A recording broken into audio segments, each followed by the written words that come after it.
Tütün məhsullarının qutularının üzərindəki şəkillər yəqin sizin də diqqətinizi çəkib.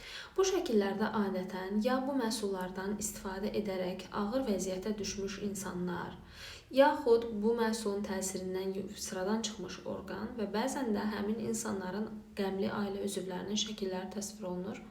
Və bunları görəndə düşünürsən ki, nə gözəl addımdır bu şirkətlər tərəfindən ki, insanlar səsləyir ki, bəs bu məhsullardan istifadə eləməyin. Ancaq reallıq bundan fərqlidir. Bu sahədə aparılan araşdırmalar göstərib ki, həmin şəkillər insanlarda həmin məhsulun daha çox istifadəsinə səbəb olub.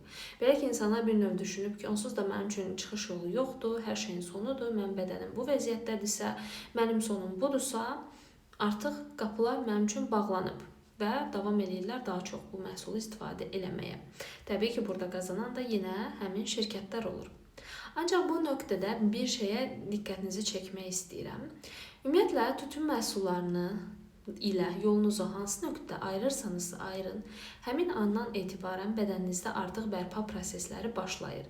Müxtəlif orqanlarda, müxtəlif səviyyədə bədən artıq həmin toksinləri özündən uzaqlaşdırıb yenidən özünü qurmağa başlayır.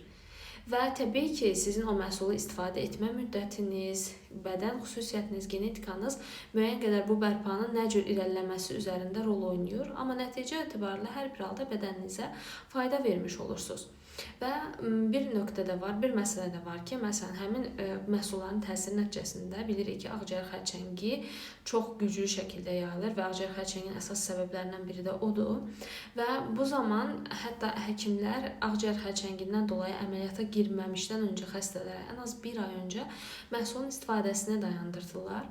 Çünki güman olunur ki, bu sayədə həm əməliyyat daxili ağırlaşmaların miqdarı azalır, həm də əməliyyatdan sonraki dövrdə ekstra ağırlaşmalar və bədənin özünü bərpası proseslərinə də bu təsir edir. Yəni gördüyünüz kimi, bu durumun ən pis halı nədir? Ağciyər xərçəngi olmaq və onlar da əməliyyata girirlər. Əməliyyata girməmişdən qabaq belə tövsiyə olunur ki, dayandırın, çünki bunun bədənə xeyri olduğu düşünülürsə, indi görün siz olduğunuz mərhələdə bu massivlarla, bu maddələrlə əlaqənizi bitirsəniz, bədəninizə nə kimi yaxşılıqlar edərsiniz.